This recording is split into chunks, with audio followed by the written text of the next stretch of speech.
जय हिंद फ्रेंड्स, कैसे हैं आप लोग। आई होप आप लोग अच्छे हैं, स्वस्थ हैं।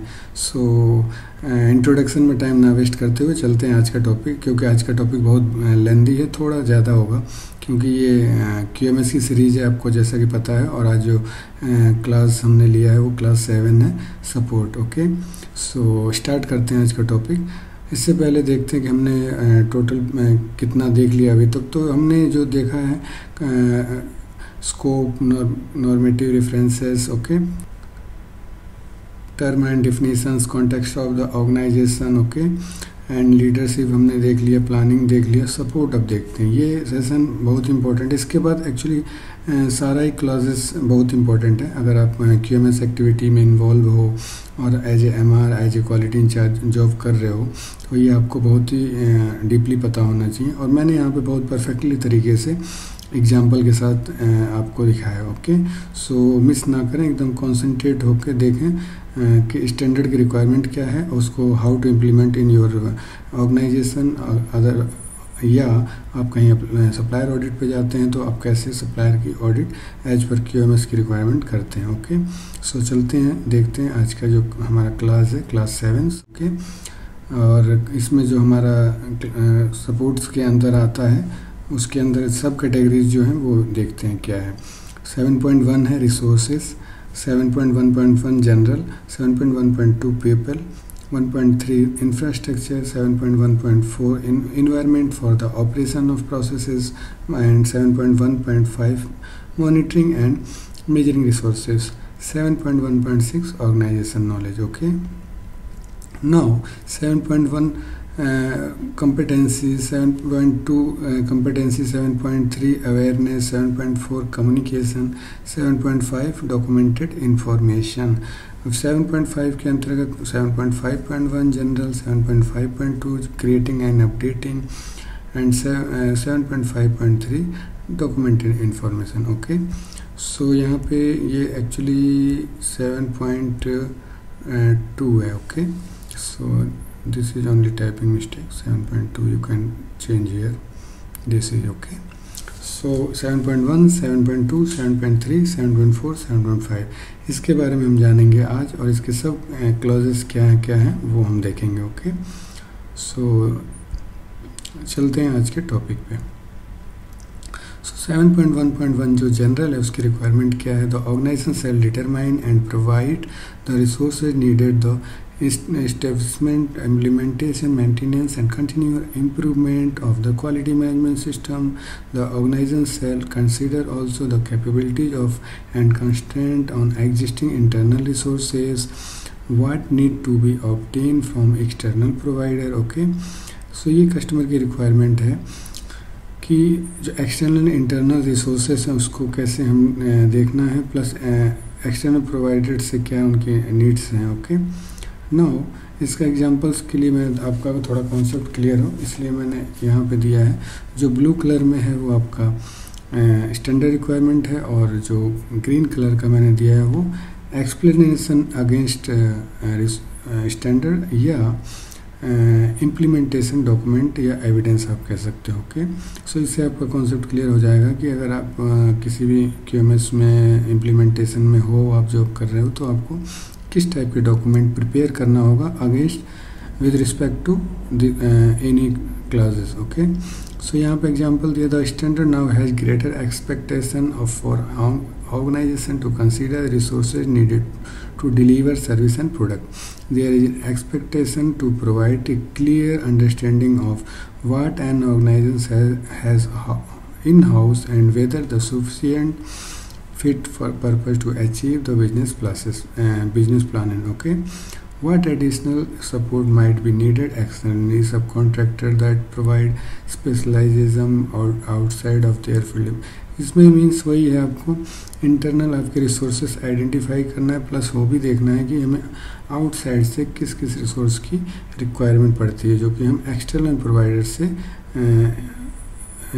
ले रहे हैं। Okay, For example, a specialist skill that the better outsource due to the size of organization, security, screening, health and safety, ये एग्जाम्पल्स है। उसके अलावा आप क्या क्या अपने ऑर्गेनाइजेशन को ग्रो करने के लिए आप एक्सटर्नल प्रोवाइडर से ले रहे हैं। ओके, ये this should be clearly defined. Okay, now 7.1.2 people. The organization shall determine and provide the person necessary for the effective implementation of quality management system and for the operation and control of the processes. Infrastructures, the organization shall determine, provide and maintain the infrastructure necessary for the operation of its processes to achieve conformity of product and services. Building like associate utilities, equipments including hardware and software, transportation resources, information and communication. So यहाँ पे क्या कह रहा है कि infrastructure का आपको clear understanding होना चाहिए, प्लस पीपल को क्लियर हो इफेक्टिव इम्प्लीमेंटेशन QMS का क्या अवेयरनेस है वो पता होना चाहिए। तो यहाँ पे देखते हैं क्या एक्सप्लेनेशन है। The standard expect organization to determine and provide a number of personnel to effectively implementation of the quality management system for the operation and its processes. Example, allocation of staff order to achieve required outcome. The mean determine that you have some to carry out a specific process like requirement, screening and training to staff. Means इस 7.1.2 जो कह रहा है आपका कि जो आपके people engage हैं बिजनेस में उनको अवेयरनेस होना चाहिए, उनको प्रोसेस के जिस की एरियाज़ पे उनको जॉब रिस्पॉन्सिबिलिटी है उसका नॉलेज होना चाहिए, प्लस QMS की अवेयरनेस होना चाहिए। QMS how to what is the purpose of QMS। Okay, और इसमें आपका इंफ्रास्ट्रक्चर आपको पता होना चाहिए कि इंफ्रास्ट्रक्चर का क्या क्या आता है। इंफ्रास्ट्रक्चर के अंतर्गत आपका building, water, gas, electric equipment like computer, operating system, alarm master, vehicle for workers, staff members, management, sales, surveyors and deliver for the product, ये सब आपका इंफ्रास्ट्रक्चर में आता है। तो अब इसमें अगर कोई आपसे बोलेगा कि 7.1.2 में आप क्या डॉक्यूमेंट प्रिपेयर करेंगे, तो आपको क्लियरली है कि यहाँ पे एक पर्सनल जो स्किल मैट्रिक्स होगा या ट्रेनिंग रिपोर्ट्स होगा वो आप यहाँ बना सकते हैं 7.1.2 के अगेंस्ट। उसमें आपका क्लियरली मेंशन होगा कि किस एरिया के लिए कैंडिडेट को लिया गया है, उसके लिए प्रॉपर ट्रेनिंग ऑर्गेनाइज कराया गया है कि नहीं, प्लस एक QMS अवेयरनेस ट्रेनिंग प्रोग्राम आप लगा सकते हैं। उसमें उस बंदे का नाम और सिग्नेचर होना चाहिए ताकि उसने ट्रेनिंग लिया और उसको अवेयरनेस है कि व्हाट इज़ QMS। ओके, 7.1.2 में आप ये करेंगे। इंफ्रास्ट्रक्चर में आप एक लिस्ट आउट करेंगे कि आपके ऑर्गेनाइजेशन में जो इंफ्रास्ट्रक्चर यूज हो रहा है वो लिस्ट आउट करना है और उसको कंट्रोल करके रखना है। ओके, क्या क्या रिक्वायरमेंट्स है उससे पता चलता है कि हमारे किस किस इंफ्रास्ट्रक्चर का हम यूज करके अपने बिजनेस को ग्रो कर रहे हैं, वो हमें पता होना चाहिए, प्लस मॉनिटर भी करना है। ओके, सो ये हो गया आपका 7.1.1 एंड 7.1.2। उसके बाद देखते हैं 7.1.4। ओके, 7.1.4 में क्या है?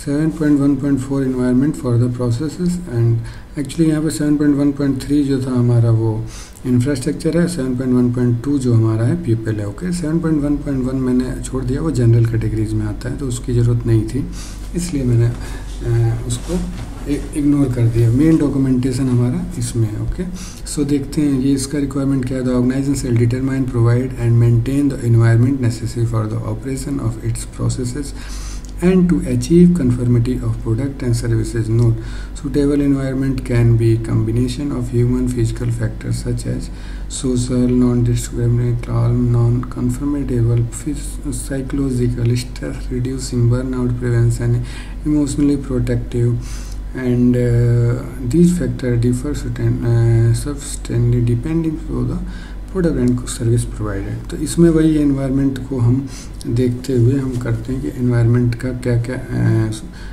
एस्पेक्ट्स हैं। ओके, सो इसमें हमें कुछ नहीं करना है। एनवायरनमेंट के लिए हमें एक चेकलिस्ट बनानी होती है। The standard now specially make reference environment that work in equality opportunity, anti building policy, white blowing, violence at work, counseling support, loan working, office waste risk assessment, space noise. So उसमें यही देखना है कि हमारा जो environment को affect कर रहा है वो हमें लिस्ट आउट करना है, चेक शीट बनाना है, उसको एलिमिनेट करने की कोशिश करनी है। इसमें मेनली यही है। ओके, इन्वायरमेंट को रिस्पेक्ट में माइंड में रख के हम जो अपना बिजनेस में हमारा जो मैन्युफैक्चरिंग प्रोसेस है वो इन्वायरमेंट को अफेक्ट तो नहीं कर रहा है, अगर कर रहा है तो वो क्या क्या है वो लिस्ट आउट करना है। ठीक है, 7.1.4 के अंतर्गत आपको ये जो मैंने यहाँ पे बताया ये स्टैंडर्ड ऑलरेडी कह रहा है, इसमें हमें एग्जांपल्स की ज़रूरत भी नहीं है। स्टैंडर्ड ने लिस्ट आउट खुद ही दे दिया कि ये आपके जो ऑर्गेनाइजेशन में अगर है तो उसको लिस्ट आउट करें और उसको एलिमिनेट करने की कोशिश करें। Okay, now 7.1.5 monitoring and measuring resources. इसका तो जैसे नाम है कि आपका जो प्रोसेस है उसका मॉनिटर और मेजरमेंट कैसे कर रहे हो, वो चाहे आपका कस्टमर का आपका सर्विस प्रोडक्ट सर्विसेज की फीडबैक्स हो या आप इंटरनल आपका कैलिब्रेशन, आपका इंस्ट्रूमेंट, आपका इन हाउस प्रोडक्ट क्वालिटी, ये सारा इसमें आता है। ओके, सो एक बार देखते हैं जनरल में। The organisation shall determine and provide the resources needed to ensure valid and reliable result when monitoring और measuring used to verify the conformity of product and service to requirement. Okay, the organization also ensure the resources provided are suitable of specific type of monitoring and measurement activity being undertaken are maintained to ensure continuing fitting their purpose. Okay, जो product बना रहे हैं वो actually वो जिस function के लिए है वो फुलफिल कर रहा है कि नहीं कर रहा है। Okay, the organization retain appropriate documented information, evidence, fitness for purpose of monitoring and measurement resources. तो जैसा कि मैंने बताया इसमें वही हमें देखना है, इसके लिए हम देखेंगे अभी डिटेल में। अब मैंने जो एग्जांपल्स दिया है वो क्या है।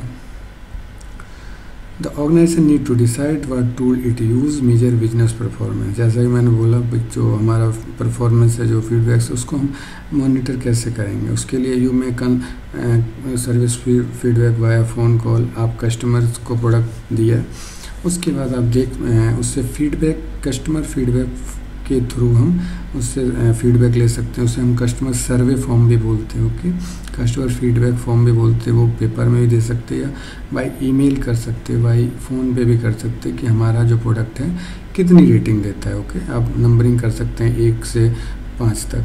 मान लीजिए 1 है बैड है, वेरी बैड है, 2 है बैड है, 3 है पार्सली ओके, 4 है satisfactory and 5 is excellent service. Okay, ऐसे आप चेक शीट बना के कस्टमर को दे सकते हैं ताकि हम अपने कस्टमर का फीडबैक लें कि हमारा जो प्रोडक्ट और सर्विस दे रहे हैं उससे वाकई में हमारा कस्टमर एग्री है, हैप्पी है कि नहीं है, वो इम्पोर्टेंट थिंग है। Okay, suitable measurement tool are millimetres, insulation tester, sound pressure level meter, calibration for all equipment that you है। ये इन हाउस हो गया। जो प्रोडक्ट बना रहे हैं उसके लिए आपको जो टेस्टिंग मशीन्स हैं, जो मेजरिंग इंस्ट्रूमेंट हैं, वो पूरी फैसिलिटीज़ होनी चाहिए। आपका क्वालिटी इंस्पेक्टर, क्वालिटी इंजीनियर्स के पास सारी फैसिलिटी होनी चाहिए प्रॉपर इंस्पेक्शन करने के लिए, प्रॉपर टेस्टिंग करने के लिए, जिससे कि प्रोडक्ट की क्वालिटी इम्प्रूव हो और वो फेलियर होने का चांस कम हो। उसके साथ साथ जो आप टेस्टिंग इक्विपमेंट और मेजरिंग इंस्ट्रूमेंट यूज कर रहे हो वो प्रॉपर कैलिब्रेटेड होना चाहिए ऑथराइज एजेंसी से। ओके, सो नेक्स्ट देखते हैं 7.1.5.2। Okay, measuring traceability. जो आप मेजरमेंट कर रहे हो उसका ट्रेसेबिलिटी क्या है, उसका रिकॉर्ड्स क्या है, वो प्रॉपर कैलिब्रेटेड है कि नहीं है, वो आपका इस क्लास के अंतर्गत आएगा। तो देखते हैं स्टैंडर्ड क्या कहता है। The measurement traceability is required और considered by the organisation to be essential part of providing confidence in the validity of measurement result. Measuring equipment shall be calibrated or verified or both. Okay, जैसा कि मैंने आपको बताया calibrated या verification होना चाहिए आपका अप्रूव एजेंसी से। ओके, स्पेसिफाइड इंटरवल और period use to against measurement standard, traceable international or national measurement standard when no such standard exist. Okay, identify determine their status. Okay, तो ये हो गया स्टैंडर्ड रिक्वायरमेंट। इसमें मैं आपको वही एक लाइन में बताना चाहूँगा कि जो आपका मेजरिंग इंस्ट्रूमेंट, टेस्टिंग इंस्ट्रूमेंट है, प्रॉपर कैलिब्रेटेड होना चाहिए। इस क्लास की यही रिक्वायरमेंट है। सो इसके लिए हमें क्या करना है, its is it required collaborated check करना है, allocated unique reference number listed registered some sorts, okay, allocate to personal and when needed a clear process place to ensure all staff know how to use properly। Plus उसका जो user है उसका भी concept clear होना चाहिए कि how to use के, अगर आप इंस्ट्रूमेंट यूज़ कर रहे हो या टेस्टिंग मशीन यूज़ कर रहे हो तो आपका पता होना चाहिए कि हाउ टू यूज़, ओके। उसके लिए आपको ट्रेनिंग प्रोवाइड करानी चाहिए, ट्रेनिंग रिकॉर्ड्स होने चाहिए, okay. Also, organization expected to check result from calibration to ensure they are comfortable, they have not been tampered with. Example like maintenance, you can maintenance register should be placed, okay। एक maintenance register भी आप वहाँ पे रख सकते हैं। Sampling of commissioning paperwork to reading to consistent with the expectation and parameters। So इसमें आपने क्या करना है कि आपको अपना कैलिब्रेशन रिकॉर्ड्स मेंटेन करना है। एक कैलिब्रेशन रजिस्टर होना चाहिए जिसमें रिकॉर्ड हो कि कैलिब्रेशन कब ड्यू हुआ, कब कैलिब्रेशन हुआ और ड्यू कब है, ओके। प्लस उसका ऑथराइज एजेंसी का लेटर होना चाहिए कि ये इससे अप्रूव्ड है, NABL सर्टिफाइड या जो भी है। तो इस में आपको मेनली इस कैलिब्रेशन पे फोकस है और वेरिफिकेशन पे, ओके। ये आप इन हाउस भी कर सकते हो, आपके पास इन हाउस फैसिलिटी है तो you can do it, otherwise you can do from third party also, okay. 7.1.6 organisation knowledge. जैसा कि नाम से ही पता है ऑर्गेनाइजेशन नॉलेज, जो भी पीपल एंगेज है उसको ऑर्गेनाइजेशन की नॉलेज होना चाहिए।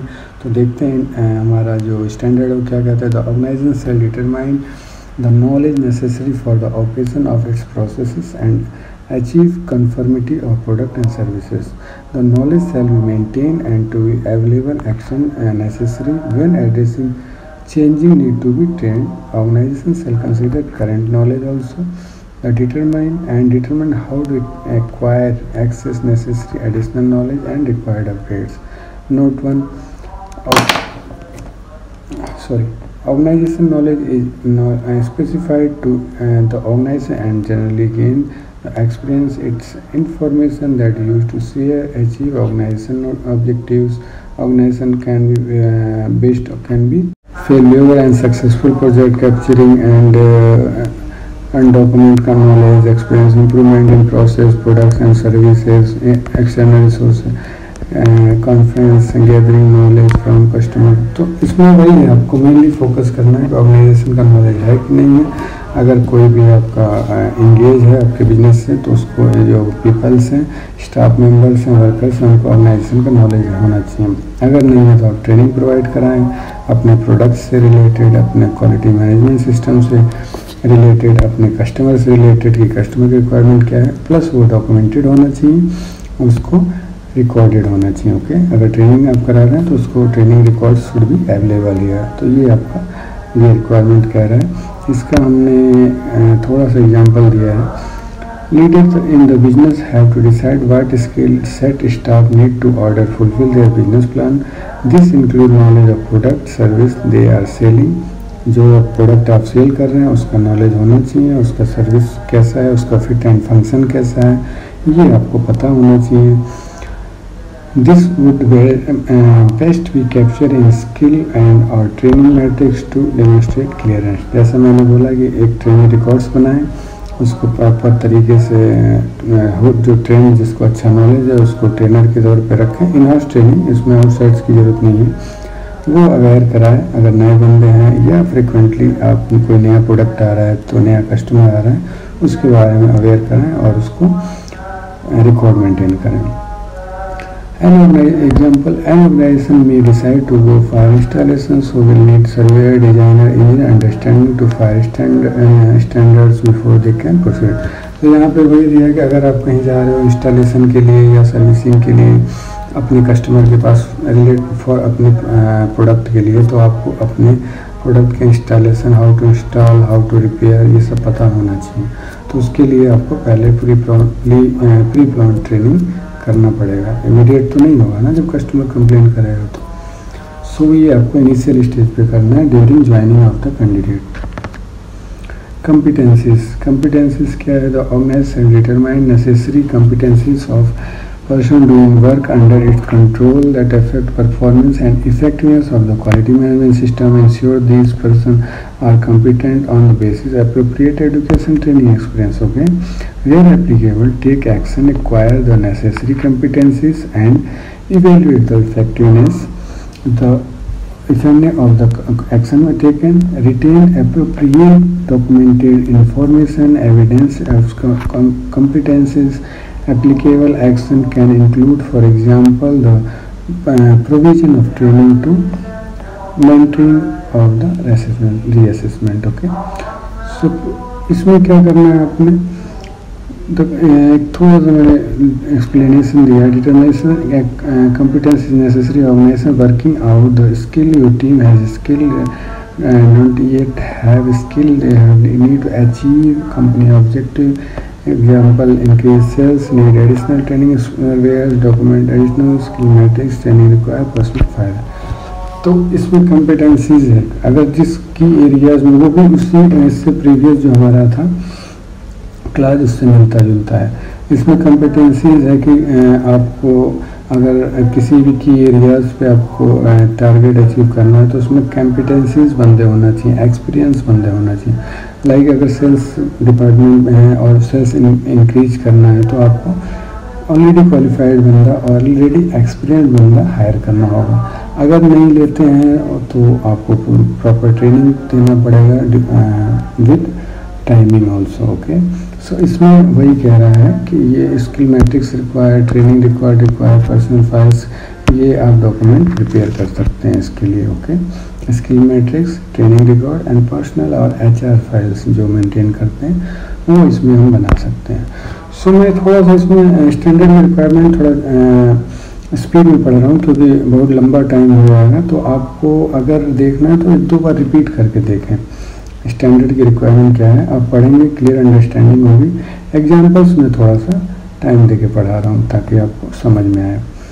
स्टैंडर्ड क्या है, अब एक उसने 2 बार देखें वीडियो, 3 बार देखें, वो क्लियर हो जाएगा. लेकिन एग्जांपल जो है मैं प्रैक्टिकली बता रहा हूँ. आगे ये भी बताऊँगा कि क्या क्या डॉक्यूमेंट आपको प्रिपेयर करना है. तो अभी तक क्लियर हुआ ना कि कौन से डॉक्यूमेंट में कौन सी चेकलिस्ट आपको बनानी है. इसमें कोई डाउट हो तो आप कमेंट बॉक्स में डाल सकते हैं क्वेश्चन. ओके, मैं आपको चेकशीट भी प्रोवाइड करा दूंगा अगर आपको ज़रूरत होगा तो.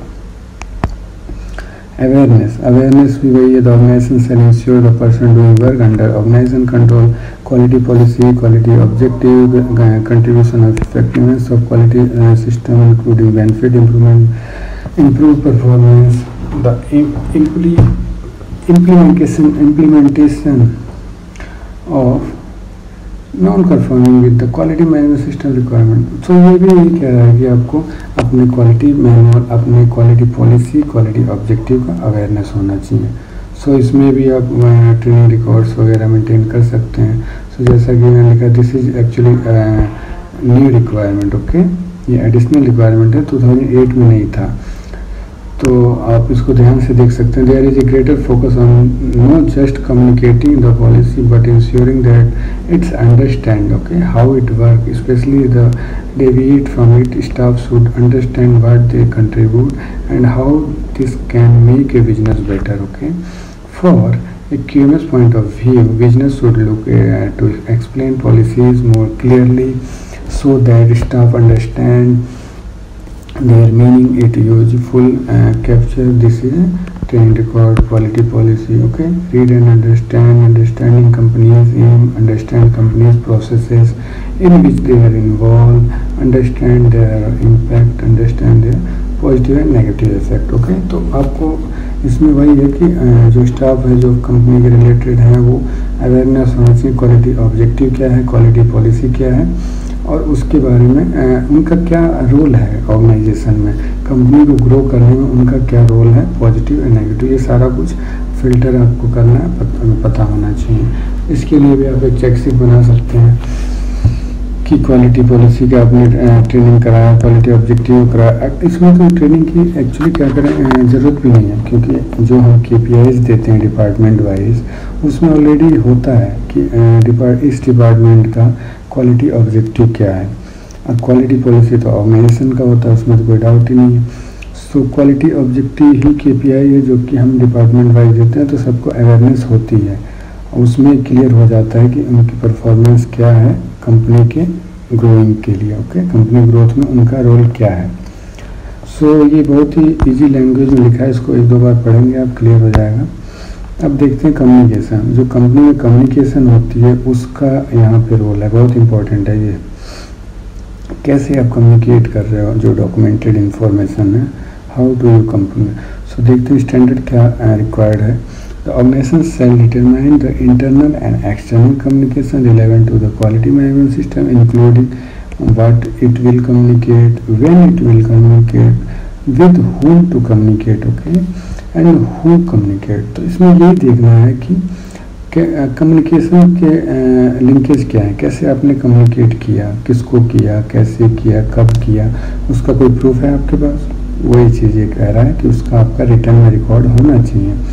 उसके लिए हम देखेंगे अभी कि इसका मैंने बहुत परफेक्टली एग्जांपल दिया है। सो थोड़ा सा यहाँ explanation, this is a straight forward classes and it simply effectively communicating to all this with in the process businesses and affected by it. जो भी इससे अफेक्ट हो रहा है या जो भी इन्वॉल्व है उसको कम्युनिकेशन होना चाहिए, चाहे वो इंटरनल कम्युनिकेशन हो चाहे एक्सटर्नल कम्युनिकेशन हो। सो ब्रीफ में आप देखते हैं new policies, amendment objectives, amendment strategic, new client, new product and new technology also. Okay, issues with supplier, अगर कोई सप्लायर से इशूज है then we how we can communicating. Okay, also update, any updates है, department head है, leader है, ये सब responsible है। ओके, इस काम के लिए जो डिपार्टमेंट हेड, लीडर, HOS जो हेड ऑफ सिस्टम्स हैं वो रिस्पॉन्सिबल हैं एक कम्युनिकेशन का क्लास कंप्लीट करने के लिए। तो आपको ये क्लियर हो गया आई थिंक कम्युनिकेशन का कॉन्सेप्ट। इसमें क्या है, आपको मेनली रिकॉर्ड मेंटेन करना है कि कोई भी आपने कम्युनिकेशन किया उसका क्या है, कब है, पूरा हिस्ट्री आपके पास रिकॉर्ड में मेंटेन होना चाहिए।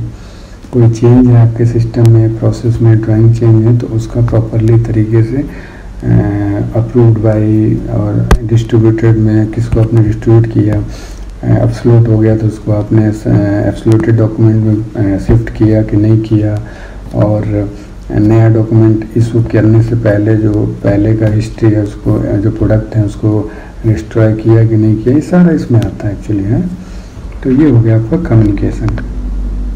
अब यहाँ आती है कम्युनिकेशन दो टाइप की होती है, इंटरनल कम्युनिकेशन और एक्सटर्नल कम्युनिकेशन। तो यहाँ पे आपको ये बनाएंगे जब आप ये डॉक्यूमेंट कम्युनिकेशन के अंतर्गत, तो ये आप ऐसे बना सकते हैं। ठीक है, मैंने एग्जांपल दे दिया है, आप पढ़ भी लेना। एक दो मैं एग्जांपल पढ़ के बता देता हूँ। अगर क्वालिटी पॉलिसी है तो किसको ये इस व्हाट क्या डॉक्यूमेंट है, क्वालिटी पॉलिसी। व्हेन कब आपको इशू करना है, ये परमानेंट रहेगा, क्वालिटी पॉलिसी परमानेंट रहेगा। ओके, विद होम किसको किसको देना है, क्वालिटी पॉलिसी तो सबको जरूरी है, all employee, interested parties. Okay, how कैसे दिया आपने, कैसे कम्युनिकेट किया, तो ये डिस्प्ले बोर्ड पे भी आप कर सकते हैं, ईमेल कर सकते हैं, लेटर दे सकते हैं, या ट्रेनिंग प्रोवाइड करके उसमें भी आप अपनी क्वालिटी और पॉलिसी को डिफाइन कर सकते हैं, अवेयर करा सकते हैं। ओके, और होम मतलब कौन रिस्पॉन्सिबल, तो मैनेजमेंट रिस्पॉन्सिबल है ये सारे काम के लिए। ओके, ऐसे ही आपका इम्पोर्टेंस ऑफ QMS है, वो कैसे आपने किस कब ट्रेनिंग ड्यूरिंग ओरिएंटेशन, सबको ज़रूरत है QMS का। ट्रेनिंग के थ्रू, डिस्प्ले के थ्रू हम अवेयर करा सकते हैं। मैंने तो यहाँ पे मैंने दे लिया, अब एक बार रीड करो इसको, आई थिंक आपको एकदम परफेक्टली कॉन्सेप्ट क्लियर होगा। कोई भी अगर बोलेगा कि आपको कि कम्युनिकेशन क्लास में आप कैसे चेकलिस्ट बनाओगे, तो आप ऐसे बनाना। ठीक है, आप बैठो अपना जो जिस प्रोफाइल में हो आप, अगर प्रोडक्शन हो, क्वालिटी हो, आप ऐसे एक बार ये क्वेश्चन पुटअप करिए, what, when, with home, how, who. Okay, ये 5 होता है। इसके हिसाब से आप पहले एक डॉक्यूमेंट बनाइए, उसका कैसे आपने वो करना है, ये करके आप एक बनाएंगे तो आपका कॉन्सेप्ट क्लियर होगा। तो आप ऐसा नहीं है अपने डिपार्टमेंट में ही बनाएं, फिर आप पूरे ऑर्गेनाइजेशन का भी कर सकते हैं एक एक टॉपिक लेके। सो ये तो मैंने एग्जांपल दिया, आप इसको एक बार देखें, 2 बार देखें, 10 बार देखें, जितना देखेंगे उतना कॉन्सेप्ट क्लियर होगा। इससे अच्छा कोई नहीं बताएगा भाई, मैं आपको क्लियरली बता रहा हूँ, इतना परफेक्ट एग्जांपल कोई शायद ही देगा। सो तो आप बने रहें चैनल के साथ और उसका लाभ उठाएं। ऐसे ही एक्सटर्नल है, एक्सटर्नल में भी आप व्हाट व्हेन ऐड कर सकते हैं। और इसमें मैं एक एग्जांपल देता हूँ, production information enquiry stage when करना। इंक्वायरी जब आप इंक्वायरी आती तभी हम उसकी नॉलेज लेंगे। कस्टमर होगा, किसको किया, कस्टमर किया, कैसे किया, ईमेल, वेबसाइट, कैटलॉग थ्रू, और ये आपका रिस्पॉन्सिबल पर्सन हो गया। तो ऐसे ही आप कस्टमर फीडबैक देख सकते हैं। कस्टमर फीडबैक का क्या फ्रीक्वेंसी होती है, once in a year customer से हम फीडबैक लेते हैं अपने प्रोडक्ट एंड सर्विसेज का, या हम कोई इंस्टॉलेशन करके आए तो उसका immediate after servicing we can do also. Okay, customer हम कम्युनिकेट करेगा विद होम। ओके, एंड इसका फॉर्म जो डॉक्यूमेंट होगा कस्टमर फीडबैक फॉर्म या कस्टमर सर्वे फॉर्म बोलते हैं। ओके, ऐसे ही कोई कंप्लेन आती है तो आप कर सकते हो। कंप्लेन का फिर वेन होगा जब कंप्लेन रिसीव हुआ, कौन किया, कस्टमर किया। इसके हम क्या करते हैं, मेल पे या हार्ड कॉपी जो भी है इसका हो गया। इसको भी आप एक बार देखो हैं। नेक्स्ट है हमारा डॉक्यूमेंट इन्फॉर्मेशन, डॉक्यूमेंटेड इन्फॉर्मेशन। इसका वही है, उससे मिलता जुलता है। सो एक बार देखते हैं स्टैंडर्ड क्या कहता है। Organisation qualities management shall include document information required international standard document information determined by the organisation being necessary for the effectiveness of quality management system.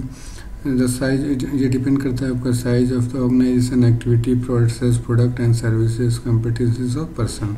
तो इसके लिए मैंने एक्सप्लेन किया आपको, the refer to the what needed for the QMS, what does the means, it means order to prove or working with QMS need evidence basis। तो इसमें क्या आपका है, maintain document information operations like process procedures, retain documented information confidentially that the process are being carried planned like records। okay, so इसमें आपको procedures and records वगैरह maintain करना है। डॉक्यूमेंटेड इन्फॉर्मेशन इसमें सारा ही आ जाता है, जो प्रोसीजर्स हैं, रिकॉर्ड्स हैं, उसका प्रॉपर डिस्ट्रीब्यूशन होना चाहिए। उसके बाद हम देखते हैं 7.5.2 क्रिएटिंग एंड अपडेटिंग। ये जो है बहुत ही इंपॉर्टेंट स्लाइड है, इसको देखते हैं क्या है। When creating and updating document information, the organizer shall ensure the identification and description, title, date, authority, reference number, format, language, software version, graphic, media, paper, electronic, okay, review and approval of suitability and advocacy, okay। So QMS documentation is stabilized with the following approach.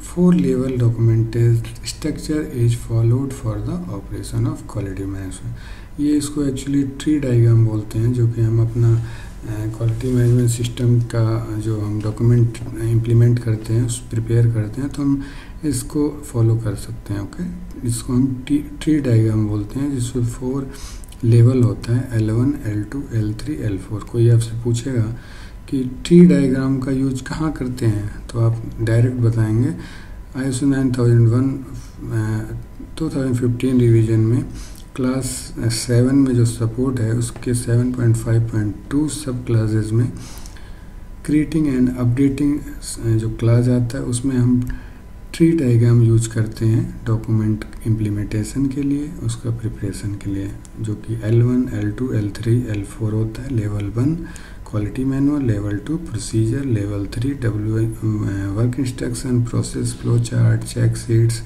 And level 4 documented information. Okay, इसको आप note कर लेना, screenshot लेके रखिए और इसको read करिए। Okay, इसके अंदर मैं आपको बताता हूँ कि लेवल 1, लेवल 2, 3, 4 क्या होता है। तो लेवल 1 क्या होता है, क्वालिटी मैनेजमेंट, क्वालिटी मैनुअल होता है, जो कि मेन होता है। Define the approach and responsibility which include document statement, quality policies, quality objective.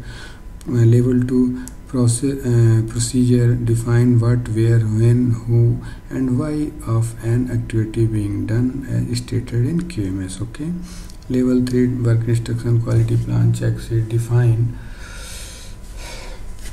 how externally an activities is to be done, ensuring the effectiveness of planning, operation and control of processes.